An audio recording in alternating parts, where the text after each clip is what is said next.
नमस्ते friends, आज आपण नवरात्र विशेष उपवासासाठी एक नवीन पदार्थ बनवतोय। क्रिस्पी आणि कुरकुरीत असे हे साबुदाणा स्टिक्स अतिशय झटपट बनवून तयार होतात। लहान मुलांच्या तर काय सर्वांच्याच आवडीचे असे हे साबुदाणा स्टिक्स अगदी कमीत कमी वेळामध्ये कसे बनवता येतील ते पाहणार आहोत। बनवायला सोपे आणि मस्त कुरकुरीत असे हे साबुदाणे स्टिक्सची रेसिपी पटकन वेळेने घालवता रेसिपीला सुरुवात करूयात। पण त्याआधी तुम्ही जर का चॅनलवर नवीन असाल आणि तुम्ही दररोज माझ्या रेसिपीज पाहता आहात पण तुम्ही अजूनही चॅनलला सबस्क्राइब केलेलं नाहीये तर नक्की सबस्क्राइब करा। कुरकुरीत आणि क्रिस्पी असे साबुदाणा स्टिक्स बनवण्यासाठी इथे मी 1 वाटी साबुदाणे 2 ते 3 तासांपूर्वी असे छान भिजत घालून घेतलेले आहेत। साबुदाणे अगदी मऊसूत आपल्याला इथे भिजत घालून घ्यायचे म्हणजे जे आपले साबुदाणा स्टिक्स आहेत ना तर ते छान असे बनून तयार होतील। हातांनी दाबल्यानंतर साबुदाण्याचा असा भुगा होतोय, याच पद्धतीने आपल्याला हे साबुदाणे भिजत घालून घ्यायचे। आता हे सर्व साबुदाणे एका मोठ्या बाउल मध्ये काढून घेऊया। एक बटाटा इथे उकडून घ्यायचा आहे। 1 वाटी साबुदाण्यासाठी एक पूर्णपणे बटाटा आपल्याला इथे उकडून घ्यायचा आहे। खूप जास्त मोठाही नाही आणि खूप जास्त छोटाही नाही, मध्यम आकाराचा बटाटा इथे मी उकडून घेतलेला आहे।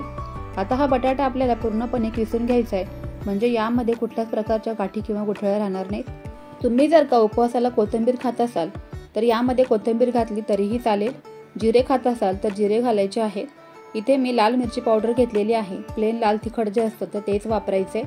त्यानंतर चवीप्रमाणे मीठ घालायचंय। जाडसर शेंगदाण्याचा असा कूट घालून घ्यायचा आहे।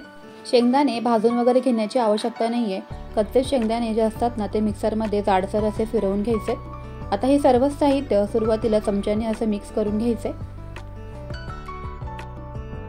हातांच्या मदतीने हे सर्व जे साहित्य आहे ते छान एकजीव करून घ्यायचे म्हणजे बटाटा आणि साबुदाणे जे आहेत ते छान एकजीव होतील। मीठ आणि लाल तिखट ही सर्वच बाजूंनी एकसारखं लागलं जाईल, त्यामुळे हातांनी अशा पद्धतीने हे सर्वच मिश्रण असं मिक्स करून घ्यायचे। हातांना थोडंसं पाणी लावायचं आहे आणि पाण्याच्या मदतीने आपल्याला हातांवर मी दाखवते त्या पद्धतीने हे स्टिक्स असे वळवून घ्यायचे। खूप सोपी प्रोसेस आहे, अगदी पटकन हे स्टिक्स हातावरती वळले देखील जातात आणि तळताना देखील मस्त असे कुरकुरीत बनून तयार होतात।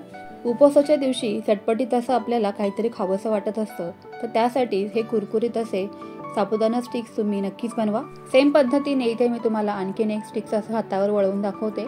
थोडंसं पोर्शन घ्यायचं आहे साबुदाण्याचं आणि या पद्धतीने थोडंसं पाण्याचा हात घ्यायचा आहे। हातांना असं पाणी लावल्यामुळे साबुदाणे किंवा बटाट्याचा जो चिकटपणा आहे ना तर तो हातांना लागत नाही। अगदीच छान हातांवरती हे स्टिक्स असे बनवून तयार होतात। खूप सोपी पद्धत आहे, अगदी कोणालाही जमेल इतकी सोपी आहे। सेम पद्धतीने इथे मी सर्व स्टिक्स इथे बनवून घेतलेले आहेत। अगदीच छान एकसारखा असा परफेक्ट आकार देखील आलेला आहे, मस्तच। आता हे सर्व साबुदाणा स्टिक्स जे आहेत ना ते आपण तळूनही पाहूयात। तर त्यासाठी इथे मी एक पसरट आकाराचा जाड तळाचा पॅन ठेवलेला आहे गॅसवरती। मध्यम तेल गरम करून घ्यायचं, खूप जास्त कडकडतही करायचं नाही, नाहीतर मग हे स्टिक्स घातल्याबरोबरच करपून जातील। गॅसची फ्लेम स्टिक्स घातल्यानंतर मात्र मोठी ठेवायची आहे आणि मोठ्या गॅसवरतीच आपल्याला ही पूर्णपणे तळण्याची प्रोसेस करून घ्यायची आहे। स्लो गॅस करायचा नाही, नाहीतर मग हे साबुदाणे जे आहेत ते पूर्णपणे तेल शोषून घेतील आणि आपले स्टिक्स इथे तेलकट बनून तयार होतील। मऊ पडण्याची ही दाट शक्यता असते, त्यामुळे मोठ्या गॅसवरतीच आपल्याला हे छान असे स्टिक्स सतत हलवत एकसारख्या रंगावरती तळूनच घ्यायचे आहेत। शक्यतो असा मोठ्या आकाराचा पॅन ठेवायचा म्हणजे एका वेळेला भरपूर असे स्टिक्स आपल्याला तळताही येतील। पसरट आकाराचा पॅन असल्यामुळे स्टिक्स जे आहेत ना ते तुटतही नाहीत, कारण त्यांना स्पेस छान मिळतो तळण्यासाठी आणि आपले जे स्टिक्स आहेत ते तुटत पण नाहीत।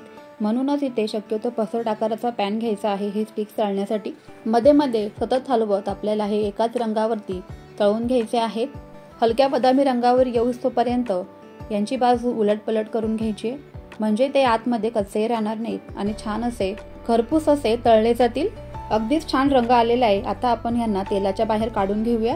परफेक्ट सेम पद्धतीने इथे मी सर्वच हे साबुदाणा स्टिक्स तळून घेते। साबुदाणा स्टिक्सची रेसिपी जर का तुम्हाला आवडली असेल तर या नवरात्रामध्ये ही रेसिपी नक्कीच ट्राय करा। क्रिस्पी आणि कुरकुरीत असं हे साबुदाणा स्टिक्स बनवून तयार होतात। रेसिपी आवडल्यास लाईक करा, शेअर करा। चला तर मग फ्रेंड्स, पुन्हा भेटूया। तोपर्यंत always keep smiling and keep cooking. Bye bye friends.